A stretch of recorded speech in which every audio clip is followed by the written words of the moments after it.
নমস্কার বন্ধুরা, আমি স্বপ্না উপাধ্যায়। আমার চ্যানেল রান্না রেসিপি অ্যান্ড আওয়ার লাইফস্টাইলের পক্ষ থেকে সবাইকে স্বাগত। আজ আমি আপনাদের সঙ্গে শেয়ার করব পাকা আম দিয়ে দুর্দান্ত স্বাদের রেসিপি আদোসা। আর এটা খুবই নরম করে কিভাবে খুবই সুস্বাদু করে বানাবো সেটাই আজ আমি আপনাদের সঙ্গে শেয়ার করব। আসুন তাহলে দেখে নিই এই রেসিপিটা আমি কিভাবে করব। এখানে একটা বড় মাপের পাকা আম নিয়ে নিয়েছি আর আমটাকে ভালো করে ধুয়ে পরিষ্কার করে নিয়েছি। এবার খোসা ছাড়িয়ে শাঁসটাকে টুকরো করে কেটে নেব। আমটাকে খোসা ছাড়িয়ে এরকম টুকরো টুকরো করে কেটে নিয়েছি। এবার আমটাকে ভালো করে পেস্ট করে নিতে হবে। আমটাকে পেস্ট করার জন্য একটা বড় মাপের মিক্সিং জার নিয়ে নিয়েছি। টুকরো করা আমগুলো দিয়ে দিয়েছি, এবার পেস্ট করে নেব। গরম কড়াইয়ে দিয়ে দিলাম আমের পেস্টটা, দিয়ে এটাকে আমি হাই হিটে জাল করে ঘন করে নেব। আর সব সময় নাড়াচাড়া করতে হবে, না হলে কড়াইয়ের গায়ে লেগে গিয়ে পুড়ে যাবে আর আমের শাঁসটা খেতেও ভালো লাগবে না। আমের পেস্টটা ঘন করে জাল করে নেওয়া হয়ে গেছে। এবার এটাকে নামিয়ে ঠান্ডা হতে দেব। একটা বড় মাপের জায়গা নিয়ে নিয়েছি, দিয়ে দিলাম হাফ বাটি ময়দা আর এর মধ্যে দিয়ে দিচ্ছি 4 চামচ মোটা দানার সুজি। আর এর মধ্যে দিয়ে দেবো এবার বেশ খানিকটা পরিমাণ কাজু বাদাম গ্রেট করা। এবার এর মধ্যে দিয়ে দিচ্ছি হাফ বাটি চালের গুঁড়ো আর দিয়ে দেব 1 বাটি আটা। আর এর মধ্যে দিয়ে দিচ্ছি বেশ খানিকটা পরিমাণ কোরানো নারকেল আর দিয়ে দেব এর মধ্যে স্বাদ মতো লবণ। আর দিয়ে দিচ্ছি বেশ খানিকটা পরিমাণ আধ ভাঙা মৌরি দিলে কিন্তু আদোসা খেতে দুর্দান্ত লাগে, একটা সুন্দর স্মেলও আসে। এখানে নিয়ে নিয়েছি হাফ লিটার লিকুইড দুধ ঘন করে জাল করে। এখানে দিয়ে দিলাম 1 চামচ আখের পাটালি গুড় আর দিয়ে দিলাম স্বাদ মতো চিনি।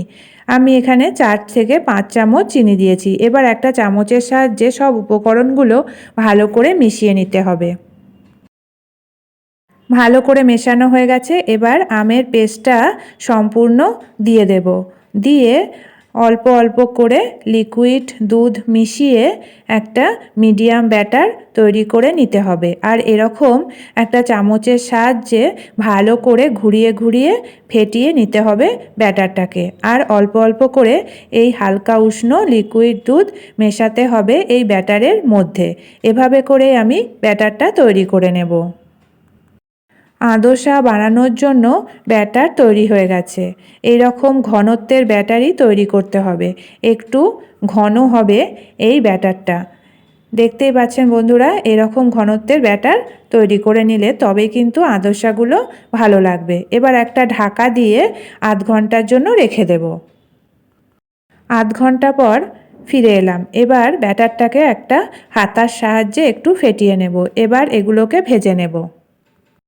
এখানে বেশ খানিকটা সাদা তেল দিয়ে দিয়েছি আর তেলটা হাই হিটে গরম করে নিয়ে 1 হাতা এখানে ব্যাটার দিয়ে দিলাম আর মিডিয়াম ফ্লেমে রেখে এবার আদোসাগুলো ভেজে নেব। তাতে করে ভিতর থেকে ভালোভাবে ভাজাও হবে আর খেতেও নরমও হবে। এভাবে করেই সব আদোসাগুলো একে একে ভেজে নিতে হবে। আর এরকম একটু চেপে চেপে ভাজলে আদোসাগুলো ভালোভাবে ভাজাও হয়। গোল্ডেন ব্রাউন করে সব আদোসাগুলো ভেজে নিতে হবে।